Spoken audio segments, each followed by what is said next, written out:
Bienvenidos a Tiempos de Cine. Hoy me acompaña el crítico de arte, crítico de cine, Gerardo Cayoma, y vamos a conversar sobre las divas de Hollywood. ¿Cómo está, profesor? Bienvenido a Tiempos de Cine, esta es su casa. Gracias, muy buenas tardes. ¿Cómo estás, Priscila? Muy bien, el día de hoy vamos a hablar sobre las divas de Hollywood. Las divas de Hollywood más o menos empiezan desde los años 20, años 30, ¿no? Del siglo XX, empiezan a surgir estas figuras femeninas. Algunas eran femme fatales, otras eran más dulces, más tiernas, pero todas con una singular belleza. ¿Puede hablarnos qué características tenían estas divas de Hollywood? Las divas generalmente vienen de un movimiento que se origina en el siglo XIX en la ópera. Justo estaba leyendo un libro de Jorge Grau que hablaba sobre el actor y la diva, ¿no? Cómo aparece que surge un poco en la ópera, surge también en el teatro, que es uno de los grandes fuertes en el siglo XIX, que eran aquellas mujeres que de una manera u otra resaltaban ya de tal manera que ellas mismas eran un carácter, y ese carácter a muchos directores, compositores, dedicaban muchas obras que se hacían para ellas. O sea, como que en cierta manera la identidad que generaba estas mujeres era tan fuerte que la producción que se hacía o posteriormente en el cine, era producción hecha para este tipo de personas que ya se habían, digamos, adueñado en el imaginario de la gente, ¿no? Eso más o menos era la diva. Háblenos un poco sobre Greta Garbo, que le decían la mujer que no ríe. ¿Qué características tenía Greta Garbo, que era de origen sueco y que luego se nacionalizó americana? Sí, Greta Garbo, como te comentaba antes, era una chica que había, bueno, chica porque fue muy joven a Estados Unidos. Ella viajó con Victor Sjöström cuando Hollywood comenzó a importar en cierta manera a directores europeos, ¿no? En esta movida de llevarse a directores suecos, directores alemanes, algunos franceses, muchos ingleses que se iban a Hollywood, era un poco para crear esta nueva escuela hollywoodense y también crear un poco estas escuelas de actores y actrices, ¿no? Greta Garbo, Greta Gustafsson, era una mujer que había trabajado en unas películas digamos, no tan exitosas en el sentido de muy comerciales, porque claro, el mundo sueco de esta manera era muy limitado, y se instaló en los Estados Unidos. Ahora, curiosamente, Victor Sjöström fue un hombre que siendo un gran director, no pegó muy bien en Estados Unidos, pero Greta Garbo sí. Es más, una de las cosas interesantes de las divas es que las divas sufren transformación. Y la transformación se da incluso en el nombre. O sea, Gustafsson ya nadie se acuerda que es Greta Gustafsson, sino que es Greta Garbo, ¿no? Que es el nombre que les ponen generalmente no solamente actores y actrices, sino en general todas aquellas personas que van a conformar esa pléyade de gente que va a estar viviendo en el mundo de la actuación, ¿no? Algo parecido sucedió con Rita Hayworth, que era Margarita Cancino, ¿no? Así es, ¿no? Y ella no era netamente americana. Cuéntanos un poco sobre esto. Ella, por ejemplo, sus orígenes son latinos, mexicanos, y ella, bueno, esta combinación que fue toda una combinación de, digamos, de físico perfecto, si podríamos llamarlo, ¿no? La explosión de lo latino digamos, con el porte anglosajón permitió ciertas experiencias como lo que hablamos también un poco antes, como otra gran bomba del cine que era Raquel Welch. Pero hay cosas interesantes. Las divas también tenían un carácter muy especial en la actuación, ¿no? que hacían que trascendieran más allá del hecho de ser solamente cuerpo o rostro, sino también tenían calidad en la actuación. Y creo que eso hizo de que hubiera divas y divas.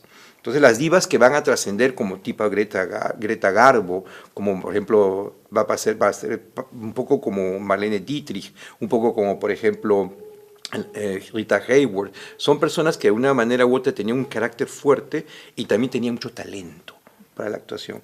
Y ¿no? tocando el tema del carácter, había una de las divas que ha sido catalogada por el American Film Institute como una de las mayores estrellas femeninas del cine estadounidense, y es Katharine Hepburn. Se dice que era franca, enérgica, deportiva, que se rehusó completamente a seguir el modelo que le proponía Hollywood, ¿no? El modelo publicitario. ¿Qué características tenía Katharine Hepburn que la diferencia, por ejemplo, de Rita Hayworth o Greta Garbo? Una de las películas que sintetiza mucho a Katharine Hepburn es esta película Bring Up Baby. Es una película que se traduce La fierecilla Mi fierecilla domada, ¿no? Que es una mujer rica, es una mujer que tiene mundo y es una mujer que tiene mucha voluntad y hace lo que quiere. Entonces, más o menos era Katharine Hepburn en cierta manera, porque incluso la manera de hablar tenía desparpajo, se desempeñaba como ella quería, y su sola presencia decía, acá está Katharine Hepburn. Y mira, y hasta vieja, hasta poco antes de morir, era una mujer que nunca se doblegó. Fue una mujer que tenía tal carácter que, es cierto, ella creo que nunca explotó su belleza, sino explotó su talento, que es lo más importante de Katharine Hepburn, porque las películas que ella escogía no eran películas cualquiera, y trabajaba con directores que eran también directores renombrados, ¿no? Eso es verdad. Por ejemplo, había un gran amarre, una gran suerte de vínculo o enlace que había entre director y actor y actriz, ¿no? El director trabajaba para la actriz o actor y el actor trabajaba para el director. Una suerte de reciprocidad que se generó mucho en los años 30, los años 40 hasta los años 50, ¿no? Sí. Un dato que me parece curioso de Katharine Hepburn es que ella empezó a usar pantalones cuando todavía no era algo normal en el mundo femenino. Sí, y también es una revolución que se generó en los años 30, producto de la Primera Guerra Mundial. Cuando terminó la Primera Guerra Mundial, la mujer ya había comenzado a vestirse diferente, ¿no? No nos olvidemos que es una moda que se generó en Europa. La mujer comenzó a vestirse con los overoles o los guardapolvos de sus esposos que iban a la guerra. Entonces, eso un poco lo llevó a la pantalla ella, ¿no? Que como tú bien dices, por ejemplo, también comenzaban a fumar más. Y eso hay toda una revolución que se había generado a los inicios del siglo XX, cuando la mujer comenzó a desafiar costumbres que estaban solamente dadas para los hombres y comenzó a verse ya en las pantallas. A veces la censura, no en estos casos no era tan fuerte, pero a veces la censura limitaba algunas escenas porque precisamente hacía un giro importante hacia la posición de la mujer en la sociedad y que era encarnada por estas mujeres, ¿no? Por estas divas. Y pasamos de Katharine Hepburn, fuerte, enérgica, a Marilyn Monroe, un carácter totalmente desequilibrado. Sí, imagínate que el domingo cumplía 90 años, ¿no? La bomba rubia, como le decía. Esta mujer, por ejemplo, Norma Jane, que se convirtió en Marilyn Monroe, fue una mujer que sí, muchos la pensaban hueca, vacía, pero era una mujer muy inteligente. Es más, una mujer que clavó una circunstancia que marcó mucho a un hombre como era Arthur Miller, este director que casi fue víctima de la cacería de brujas que hubo en los años 50 en el cine hollywoodense, ¿no? Que encerró, mandó al destierro a varios actores, actrices o guionistas, etc. Y ella se casó con este director para salvarlo de la cacería de brujas. Y también era muy caprichosa. Uy, me acuerdo, a veces cuando tú lees pues cosas porque hay dos planos, ¿no? Lees el cine como tal y también lees el cine como chisme, ¿no? Y el cine como chisme tiene sus cosas frescas, bonitas, ¿no? Y por ejemplo Marilyn Monroe dice que tenía un mal aliento, tenía halitosis y que era muy, tenía problemas estomacales y tenía un humor, se olvidaba de todo. Entonces una escena la tomaban 40, 50. Dice que quien tenía más crisis de nervios era precisamente el director o la gente que trabajaba alrededor de ella. Por ejemplo, en esta película de Billy Wilder, Sam Like It Hot, esa, por ejemplo, hubo escenas y Tony Curtis la odiaba. Tony Curtis la odiaba, pero no sé cómo coincidían para que pudieran ambos hacer escenas tan bonitas y tan inmortales como la que se filmaron ahí, el del millonario y el de la corista, ¿no?